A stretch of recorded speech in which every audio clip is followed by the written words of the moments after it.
이끄는 믿음의 사람이 됩시다.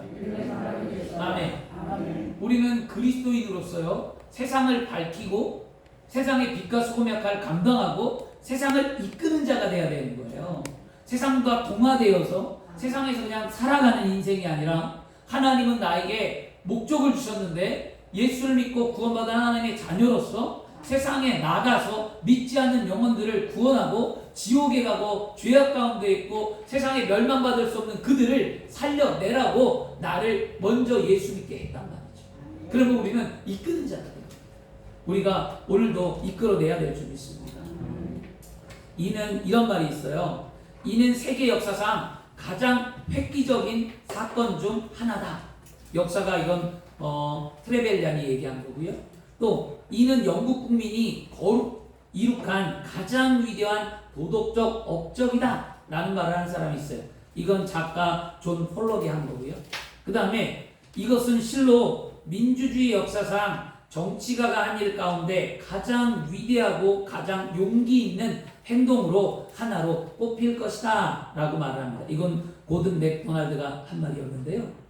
이 위대한 말들이, 위에 세 사람이 한 이 위대한 말들이 19세기 초에 영국의 하원 의원으로 활동했던 바로 윌리엄 윌버퍼스라는 사람에게 한 말이었어요. 그가 왜 이런 업적을 남겼냐면 그는 그 당시에 노예제도를 철폐한 사람이었습니다. 아주 놀라운 평가를 받았습니다.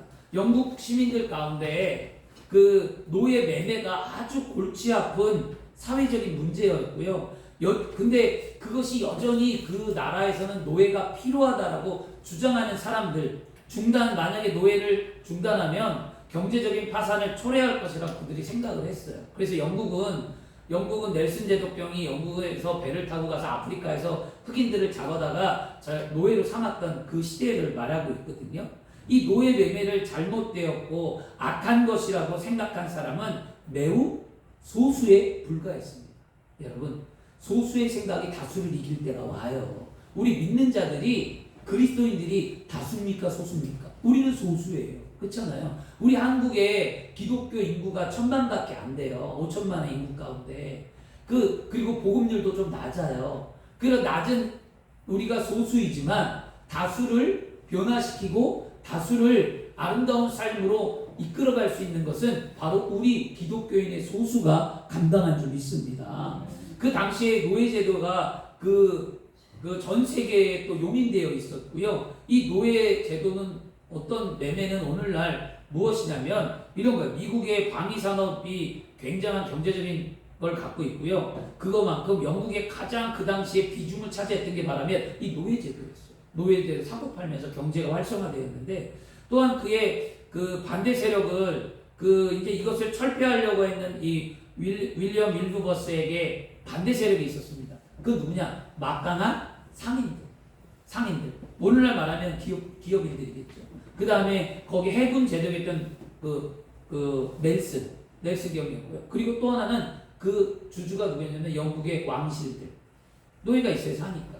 이런 사람들 막강한 권력 앞에 이 윌리엄 윌버버스가 노예제도를 폐지하려고 할 때 이것이 힘들었어요. 이게 도덕적으로 문제인 거죠. 근데 왜 이는 윌리엄 윌버버스는 이 일을 하려고 했냐면 그리스도인이었고요. 하나님 말씀에 위배됐다는 걸 알았습니다. 도덕적으로 인간은 평등한 것도 알고 하나님은 저들도 사랑하는데, 우리가 저렇게 믿는 자들이, 그 당시 영국이 기독교인이었어요.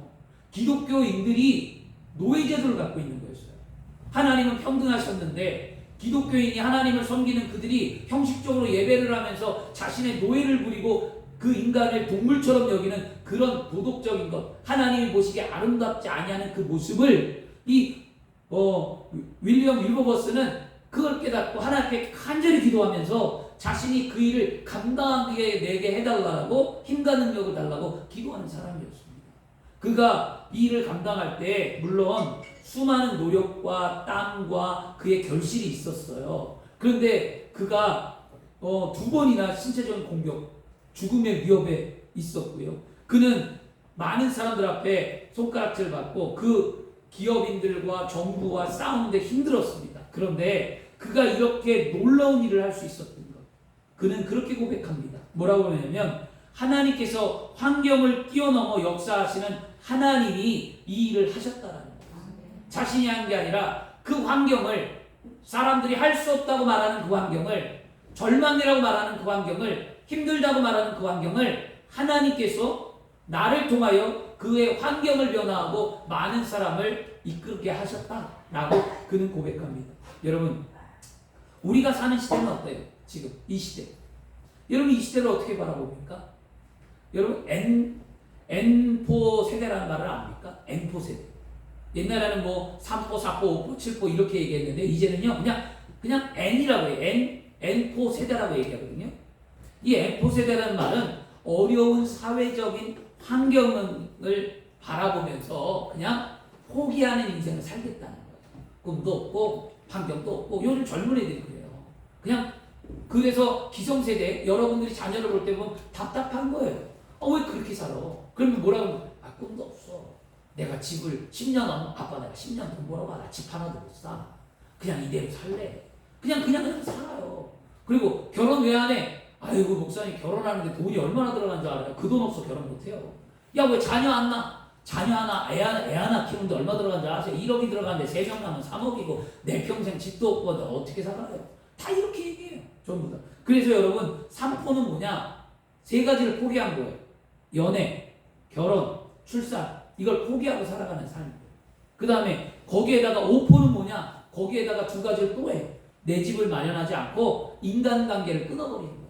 왜? 인간관계를 많이 가지면 돈이 나가니까 그렇게 즐거움도 없다는 거예요. 이게 5포예요. 그 다음에 7포. 요즘은 7포 세대인데 7포가 뭐냐? 거기에다가 이제는 그 비전도 없고 희망도 없는 거예요. 희망. 그래서 다음 세대들이, 청년들이나 다음 세대들이 희망이 없다고 해요. 대한민국에. 아주 안타깝더라고요. 그래, 참 답답하더라고요. 왜 희망이 없을까? 그래서 이제는 3포, 5포, 7포를 가서 이제는 N포라고 해요. 그 N에다가 이제는 자신들이 포기하는 걸 다 더해버리는 거죠. 세상은 점점 살기 힘들고 어려운 시대라고 말합니다. 그러면 한번 거꾸로 가볼게요. 여러분이 살고 있었던 세대, 여러분이 청년 때, 여러분들이 학생 시절 때, 여러분이 젊었을 때, 그때도 사회는 이보다 더 어려웠어요. 그렇잖아요. 지금이 어렵습니까? 여러분 그때가 어렵습니까? 그때가 더 어려워요. 여러분 6.25 동란 끝날 때 그때가 더 어려워요. 60년대가 더 어려웠어요. 70년대가 더 어려웠어요. IMF 터졌을 때가 더 어려웠어요.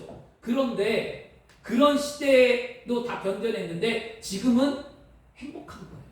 그런데 지금 세대는 어렵다라고 얘기해요. 그러면 뭐냐? 결론은 늘 우리 앞에는 뭐가 있는 거예요? 어려움이 있는 거예요. 시대는 다 어려워요. 그러면 그 시대를 어떻게 살아가야 할까요? 그 어려운 시대에 믿음이 있는 사람들이 세상을 변화시켰다는 거였어요. 여러분들이 그런 시대를 살아가야 될 줄 믿습니다. 그래서 순복음의 신앙 가운데 가장 위대했던 건 뭐냐면 어려운 시대를 살아갔을 때 60년대 70년대 어려운 시대를 살아갈 때 조용교 목사님이 한 메시지가 뭐냐면 희망롭게였어요. 잘 살 수 있다. 행복할 수 있다. 영혼이 잘 되면 범사가 잘 된다. 이 말씀 하나가 사람들의 생각을 변화하고 그 시대를 부흥케 하고 어려운 난간을 극복하고 이기게 했습니다. 그러면 오늘날도 마찬가지예요. 포기하나? 아니다. 저는 얘기합니다. 너 영혼이 잘 되면 잘 살 수 있다. 개업을 했습니다. 우리 종목군과 다슬 자매가 햇살 세탁소를 빨래방에 있죠. 개업했을 때 제가 개업 예배를 드리면서 얘기했습니다. 니네 이거 잘 될 수 있다. 근데 뭐냐? 하나님을 믿음 안에 살면 영혼이 잘 되고 범사가 잘. 네가 믿음 안에 신앙만 잘 지키면 하나님 너 복 준다고 말해주었어요. 여러분 그것이 우리의 삶입니다. 여러분 절대 포기하지 마십시오. 우리 믿음을 가진 하나님의 사람들은요, 하나님의 말씀에 순종하여 하나님이 주시는 놀라운 은혜와 축복을 누리며 세상을 변화시키고 이끄는 하나님의 사람이 되어야만 합니다. 예수를 믿고 구원받은 하나님의 자녀라면 하나님이 나에게 주신 은혜와 축복이 무엇인지를 세상에 드러내는 삶을 사시길 바랍니다. 그러면서 복음을 증거하고 그런 삶을 살아가는 나를 통하여 하나님의 영광이 나타나야 될 줄 믿습니다. 이게 진짜 복음이에요. 말로만 복음을 전하는 삶이 아니라 삶에서 나타내고 삶에서 흘러가고 하나님이 우리를 축복의 통로를 하고 있잖아요. 흘러가는 삶이 되어야 될 줄 믿습니다. 우리는 분명 경제적이나 정치적이나 사회적이나 도덕적으로 심각하게 어려운 시대를 살아가고 있는 것은 분명합니다. 이건 누구도 부인할 수 없어요. 그러나 이런 시대 속에서 하나님은 믿음이 있는 사람을 찾고 계신다는 거죠. 이사야 42장 6절과 7절 말씀에도 나 야훼가 의로 너를 불렀은즉 내가 내 손을 잡아 너를 보호하며 너를 세워 백성의 언약과 이방의 빛이 되게 하리니 내 눈먼 자들의 눈을 밝히며 갇힌 자들을 옥에서 이끌어내며 흑 안에 앉은 자를 깜방에서 나오게 하리라 라고 말씀합니다. 하나님이 하나님의 의로 말미암아 우리를 불렀어요. 그러므로 그런 일을 감당해내겠다고 하나님 나를 사용하여 주옵소서 라는 믿음의 고백을 하시길 바랍니다. 따라하겠습니다. 하나님 나를 사용하여 주옵소서. 아멘. 여러분 큰하자가 다 쓰임 받는다니까요. 하나님 말씀을 듣기 위해 이 예배의 자리에 나오신 여러분, 오늘 저와 여러분은 하나님께서 찾으시는 믿음의 한 사람이 다 되기를 축원합니다. 오늘 말씀에 등장하는 입다가 나오죠. 입다는 언제 사람이냐면요, 지난주에 말씀드렸어요. 기드온이 죽었어요. 기드온이 죽었는데 기드온이 세겜에서 낳은 아들 아비멜렉이라는 사람이 있었어요.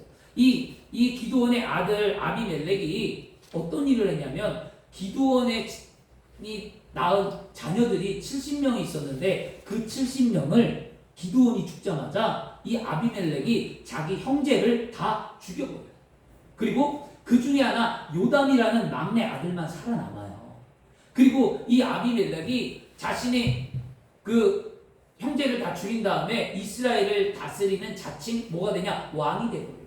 근데 왕이 됐으면 잘 다스려야 되잖아요. 아버지처럼 잘 다스려야 되는데 그렇게 하지 못하고 오히려 이스라엘 민족을 더 압제하면서 힘들게 삶을 살게 합니다. 그것이 우리가 이제 건너뛴 바로 9장하고 10장 내용이에요. 그렇게 삶을 살고 있다가 죄악 가운데 가는 그 삶을 하나님은 그냥 내버려 둘 수가 없어서 하나님은 이스라엘 민족을 일으켜 세우기 위해서 작은 선지자들이 등장합니다. 그게 누구냐면 둘라와 야일이었어요. 아비멜렉이 또 죽고 이스라엘이 방탕할 때 둘라와 야일이 이스라엘의 사사가 되었는데요. 둘라는 23년을, 야일은 20년 동안 그 나라를 또 다스렸어요. 그러면 결국에 또 한 몇십 년이 흐른 거거든요. 40, 50년, 60년이 흘러가 버렸는데요. 그렇게 흐르고 난 다음에 그들도 죽어요. 그리고 났는데 이스라엘이 어떻게 하느냐? 하나님께 돌아오지 않아요. 그리고 이스라엘은 또 우상 숭배하는 죄를 짓게 됩니다.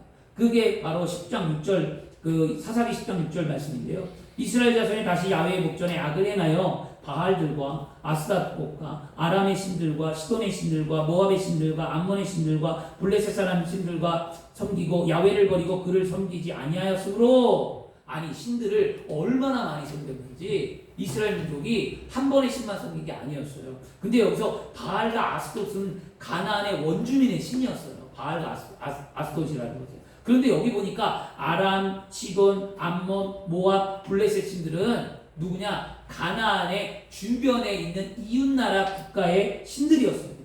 그 신들을 섬김으로 말미암아 이스라엘 백성들은 더 억압받고 힘든 삶을 살게 되었습니다. 그런데 성경은 늘 얘기합니다.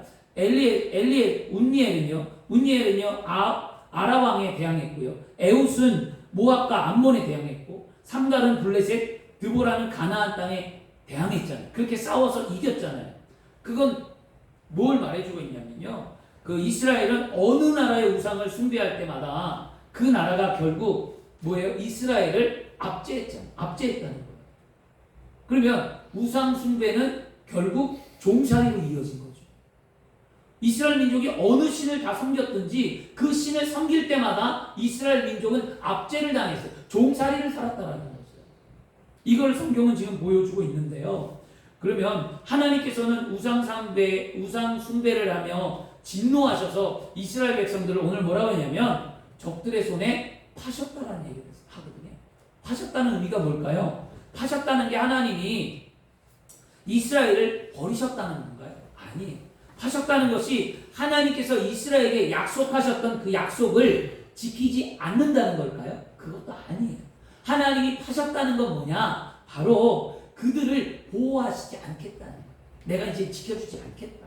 그거였습니다. 결국 우상 숭배는 노예 생활로 이어지고 노예 생활은 우상 숭배를 낳는 결과를 되었습니다.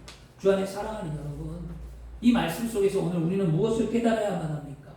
오늘 하나님 외에 성경은 다른 것을 섬기지 말라고 했는데 여러분 무엇을 섬기고 있습니까? 여러분이 섬기는 그것이 결국 여러분을 지배하게 되고 그 지배함으로 말미암아 우리는 하나님과 멀어지는 결과를 낳는다는 거예요. 이게 우상이었어요.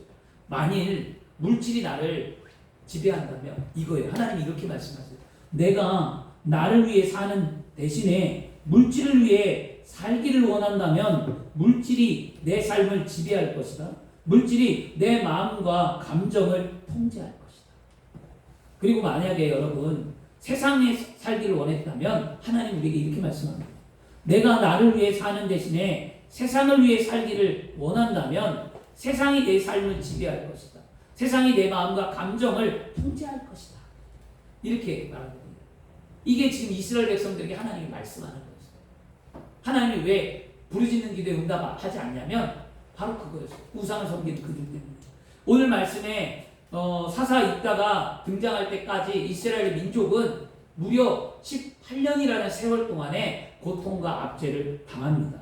그래서 이스라엘 백성들이 하나님께 10장에 가니까 10절에 부르짖어요. 하나님을 버리고 바알들을 섬겼습니다. 우리가 죄를 범했습니다. 용서해달라고 부르짖는데 하나님은 그 회개하는 이스라엘 백성들에게 어떻게 말씀하시냐면 예전 같으면 구원자를 세우고 깨닫게 하시고 그래 도와준다라고 말씀을 하시는데 이번에는 하나님께서는요 뭐라고 말씀하냐면 그렇게 말해요.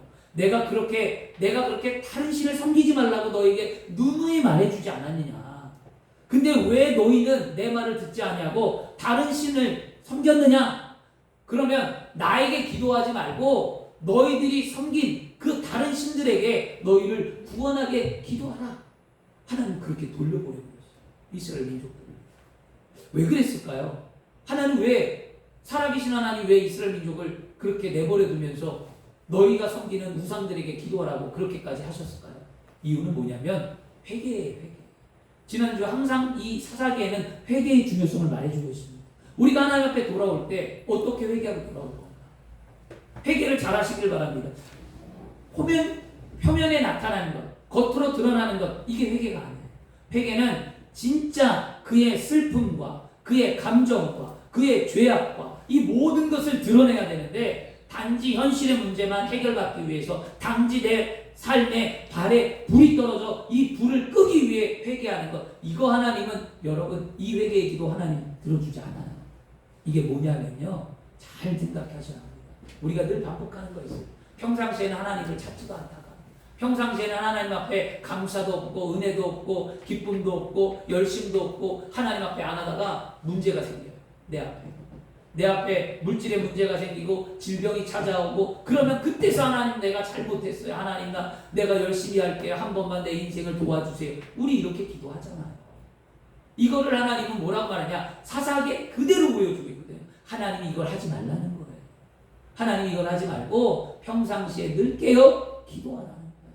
하나님 앞에 그릇된 삶을 돌이키길 원하시는 줄 믿습니다. 그래서 이스라엘 백성들이 하나님 앞에 잘못을 다시 돌이키니까 하나님이 구원자를 세웠는데 그 구원자가 누구냐? 오늘 성경에 등장하는 입다라는 사람이었습니다. 사사기 1장 1절에 길르앗 사람 입다는 큰 용사였으니 기생이 길르앗에서 낳은 아들이라고 말해주고 있습니다.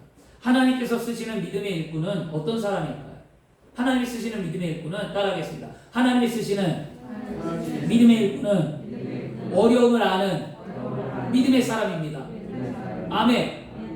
왜 나에게 이런 어려움이 올까요? 왜 고난이 오고 아픔이 오고 힘듦이 올까요? 그것을 왜 하나님은 견뎌내게 하실까요? 여러분 그것을 이기고 견뎌내면 하나님이 나를 쓰시는 거예요. 자녀 때문에 아프고 물질 때문에 힘들고 건강 때문에 어렵고 우리 환경과 생활 가운데 늘 문제 속에 허덕일 때 그 문제를 내가 믿음으로 승리하고 이기고 나가야 하나님이 나를 쓰시는 거예요. 오늘 입다를 볼까요?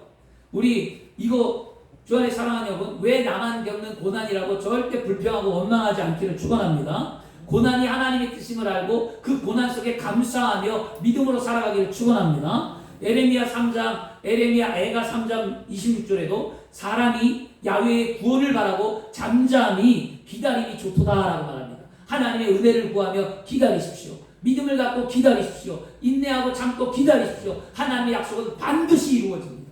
입다는요, 여러분 길르앗의 기생이 길르앗에 낳은 아들이라고 말하죠. 입다는 한마디로 말하면 오늘날 우리나라로 말하면 홍길동 같은 사람이었어요.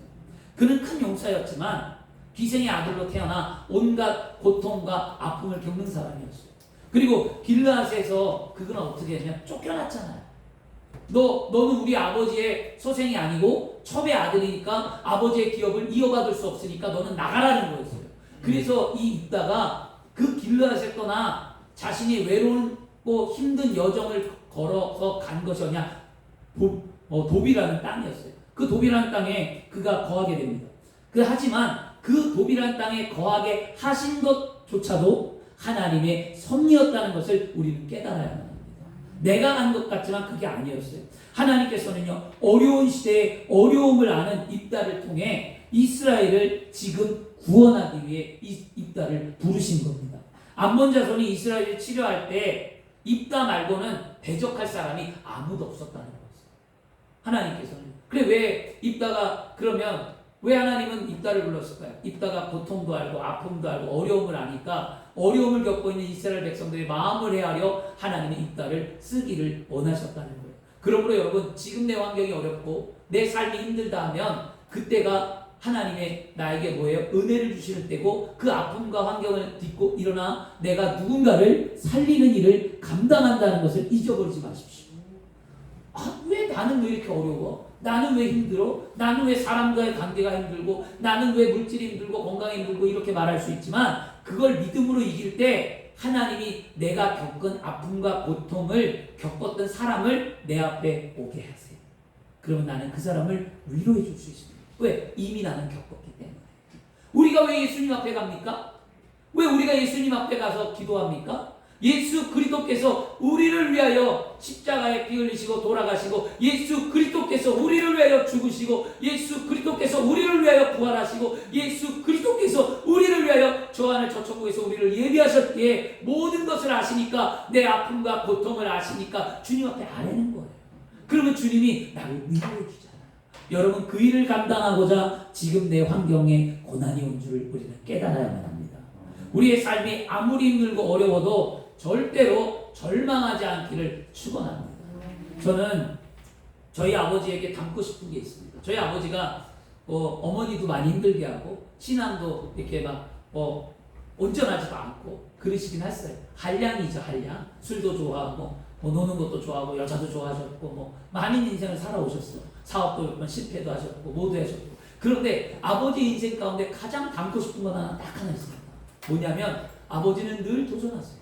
늘 공부하세요. 늘 책을 보시고 늘 사업을 구상하고 그 나이에도 꿈을 꾸고 뭔가를 하려고 매일같이 하세요.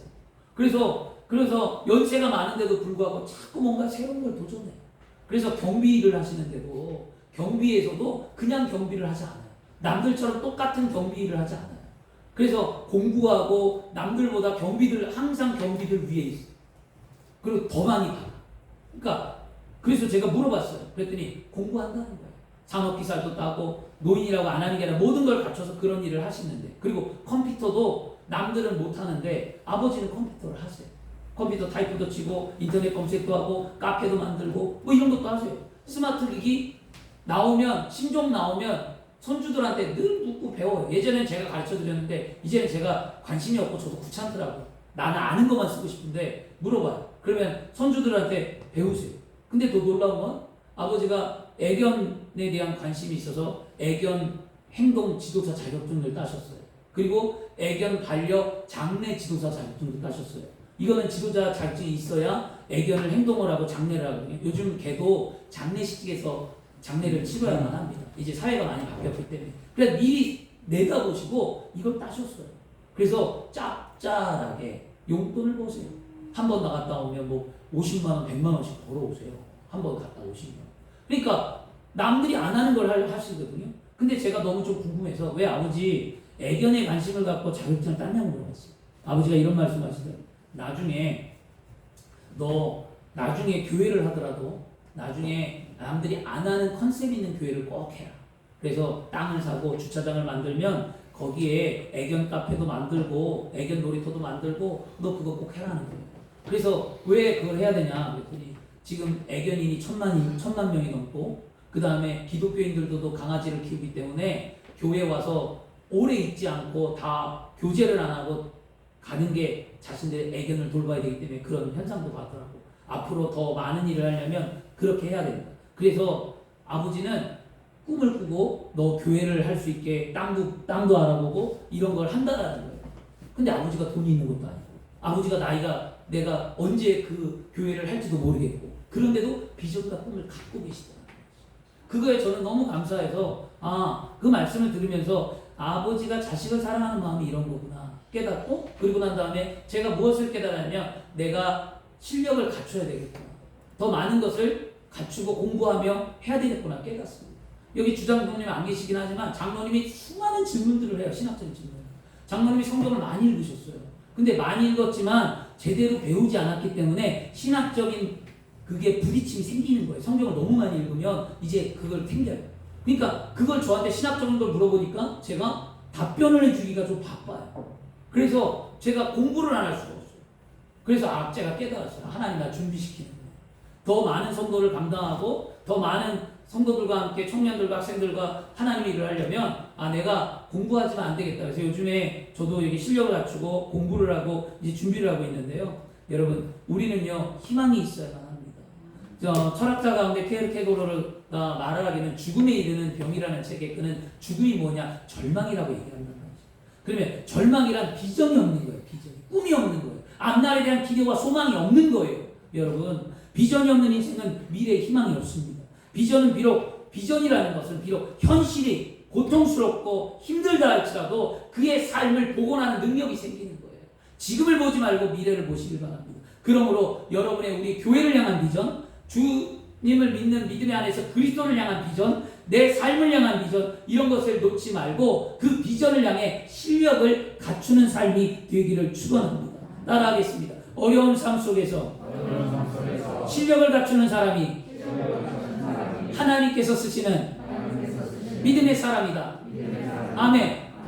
실력이라는 것은요 믿음과 세상의 실력을 다 갖추길 바랍니다. 오늘 입다를 부를 때 11장 5절에 사사기 11장 5절에 말씀합니다. 암몬 자손이 이스라엘을 치료할 때 길르앗 장로들이 입다를 데려오려고 높당에 가서 라고 말합니다. 지금 전쟁이 벌어졌어요. 암몬과. 근데 장수가 없어요. 근데 길르앗 장로들이 입다를 찾아갑니다. 입다를 내보냈잖아요. 입다를 버렸잖아요. 그런데 장관이 입다밖에 없는 거였어요. 입다를 찾아가는 장면이 나오죠. 입다는 가족은 물론이고 이스라엘 사회에서 완전히 버림받은 사람이었어요. 그러게 갈 것 없는 녹당에 왔는데 그의 환경은 절망적이었습니다. 그리고 입다는 비슷한 처지의 사람들이 그에게 모여들었습니다. 아마 그들도 버림받고 세상에 버림받고 사람에게 상처받고 갈 데가 없는 자들이 모였습니다. 많은 사람들이 외면당할 때 그들은 좌절하고 절망하고 실망할 수 있었습니다. 그런데 하지만 입다는 그 속에서 무엇을 했냐? 문물을 겸비했습니다. 체력도 길렀고 공부도 했고 하나님의 말씀도 알았고 그는 시대를 읽을 줄 알았고 그는 사회를 들여다보는 눈을 길러냈다는 거예요. 이게 왜 입다에게 놀라우냐면 탁월한 문물을 겸비했고 그는 역사적 지식과 외교력이 있었어요. 이게 뭐냐면 사사기 8장 12절에 가면 나와요. 입다가 어떤 일을 감당하냐면 입다는 전쟁하지 않기를 원했어요. 싸움을 회피하기 위해서 평화적인 방법으로 이 전쟁을 막기 위해 그는 말을 하는데요. 입다의 주장이 뭐냐면 역사적인 사실을 근거로 암몬에게 말하고요. 신학적인 사실 근거와 법적 규례를 벽적으로 선례를 바탕으로 쳐들어온 암몬에게 말해요. 이건 잘못된 거다. 우리가 잘못된 것이 아니라 너희가 잘못된 거다. 라는 말을 합니다. 그게 8장 12절부터 8장이 아니라 11장 12절부터 이후에 있는 말씀들이었습니다. 주 안에 사랑하는 여러분, 어려운 시대를 이끌어가려면 어려움에서 좌절하지 말고 뒤에 올 때까지 세상이 요구하는 것과 믿음의 실력을 길러서 실력이 없으면 기회는 오지 않아요. 실력이 없으면 기회가 따라오지 않아요. 여러분 절대로. 여러분 실력을 길러야 합니다. 우리는 어떤 실력을 길러야 할까요? 믿음의 실력. 뭐예요? 말씀 앞에 돌아와야만 합니다. 말씀을 많이 읽어야만 합니다. 말씀 속에 비춰지는 하나님의 뜻을 발견해야만 합니다. 말씀의 실력이 있어야 그 말씀의 실력을 통해 믿음이 생기고 그 믿음의 실력을 통해 하나님의 능력을 받아 기도의 영역이 쌓여지는 것이에요.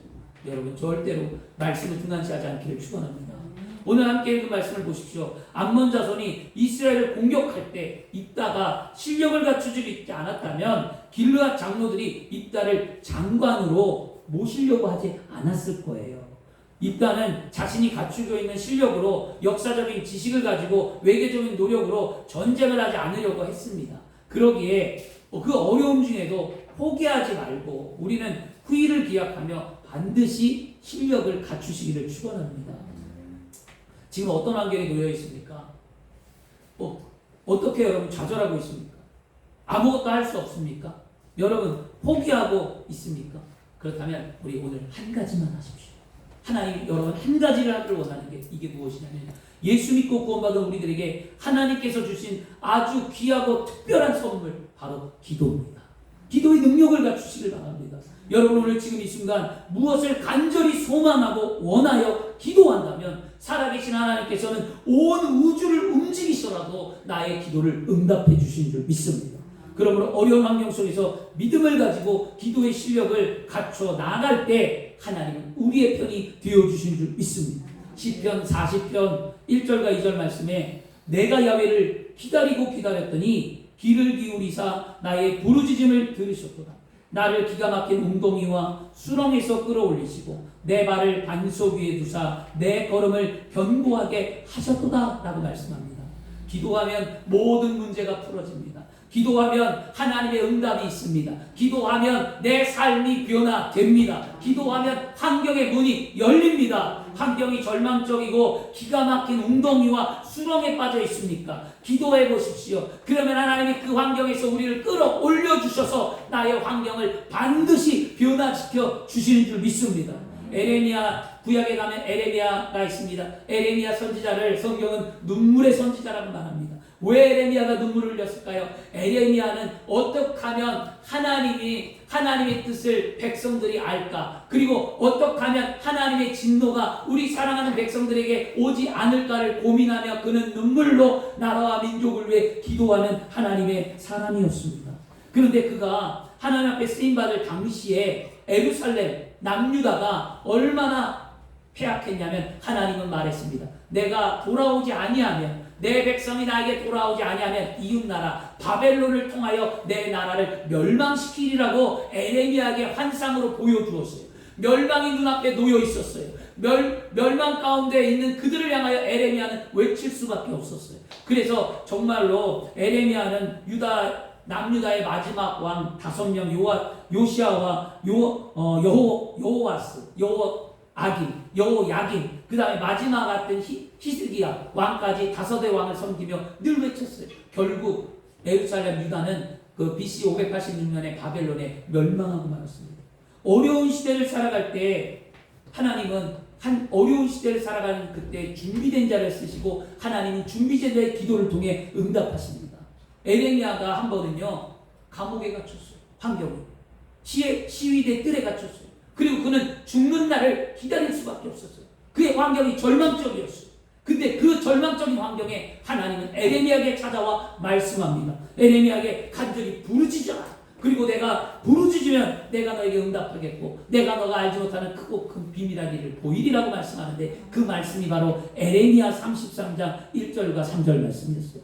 에레미야가 아직 시위대 뜰에 갇혀 있을 때 야훼의 말씀이 그에게 2번으로 임하니라. 이르시되 이를 행하시는 야훼 그것을 만들며 성취하시는 야훼 그 이름을 야훼라 하는 이가 이와 같이 이르시도다. 너는 내게 부르짖으라. 내가 내게 응답하겠고 내가 알지 못하고 크고 은밀한 일을 내게 보이리라.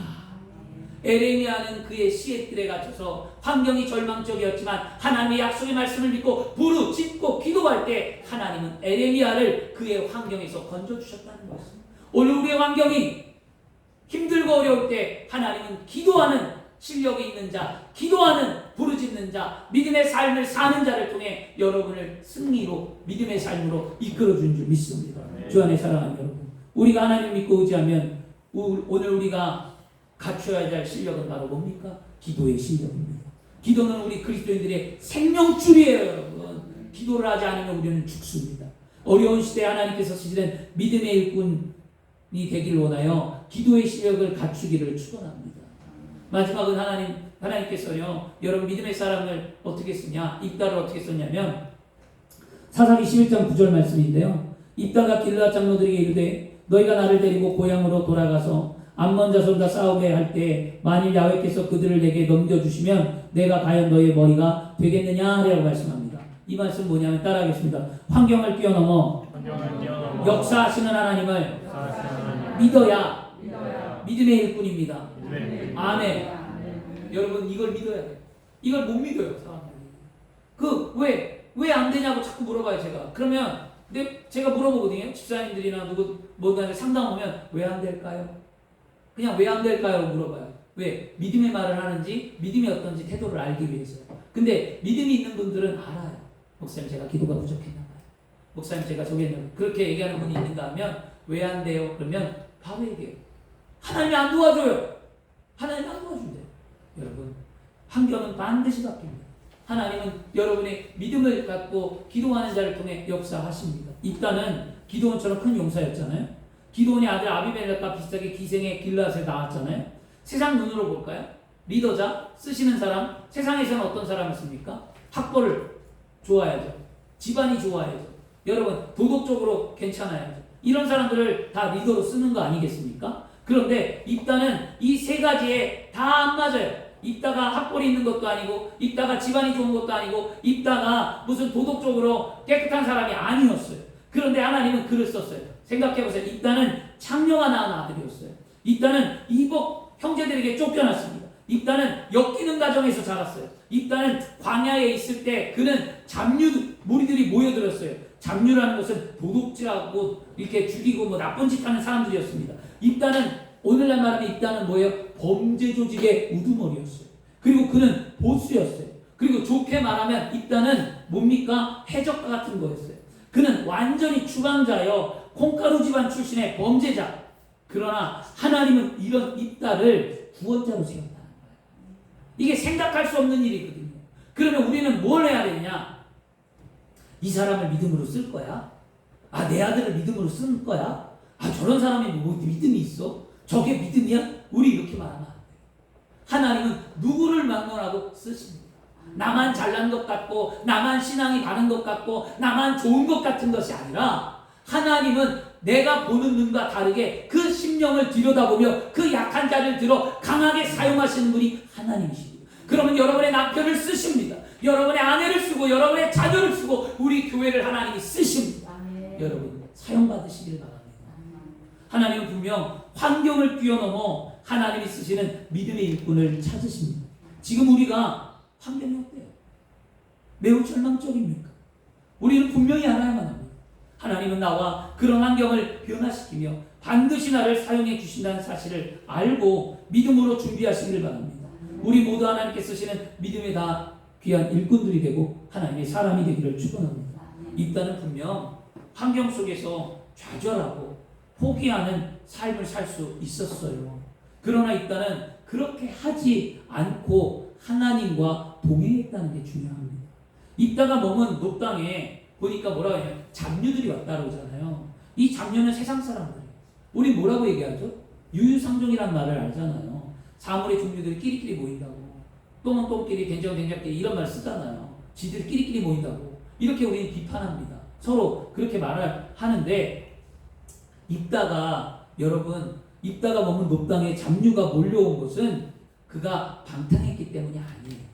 입다가 방탕해갖고 방탕한 사람들이 모인 게 아니라 입다가 그 방탕한 사람들을 위로하고 변화시키고 그들을 하나님의 사람들로 만들었기 때문에 세상에서 버림받고 힘든 사람들이 입다를 찾아온 거예요. 우리 교회가 그래야 된다는 거예요. 여러분이 그래야 된다는 거예요. 여러분의 삶이 그렇게 살아야 된다는 거예요. 세상에서 버림받고 힘들고 어려운 자들이 여러분에게 찾아오게 만들어야만 합니다. 우리 교회에 그런 성도들이 찾아와 위로받고 그들이 쓰임받는 하나님의 일꾼이 되어야만 합니다. 입다는 그런 일을 했어요.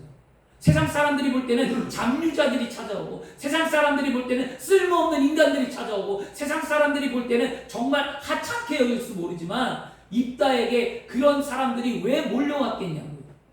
입다는 그 사람들을 위로하고, 입다는 그 사람들을 품고, 입다는 그 사람들을 하나님의 말씀으로 양육하고 변화시켰기 때문입니다. 이게 무엇이냐면요, 입다는 어려운 환경 속에서 자신들에게 몰려오는 그 잡류들을 변화시키는 믿음의 사람이었다는 것을 우리는 꼭 알아야만 합니다. 하나님의 사람은요, 어디를 가든지 믿음으로 변화시키는 삶을 사시길 바랍니다. 가정이 변화되고, 사회가 변화되고, 나라가 변화되는 일이 입다와 같은 한 사람을 통해 이루어진다면 오늘 저와 여러분은 입다와 같은 삶을 살아내야만 합니다. 이사야 42장 6절과 7절 말씀에도 나 야훼가 너를 불렀은즉 내가 내 손을 잡아 너를 보호하며 너를 세워 백성의 언약과 이방의 빛이 되게 하리니 내가 눈먼 자들의 눈을 밝히며 갇힌 자를 감옥에서 이끌어내며 흑암에 있는 자를 감방에서 나오게 하리라고 말씀하셨습니다.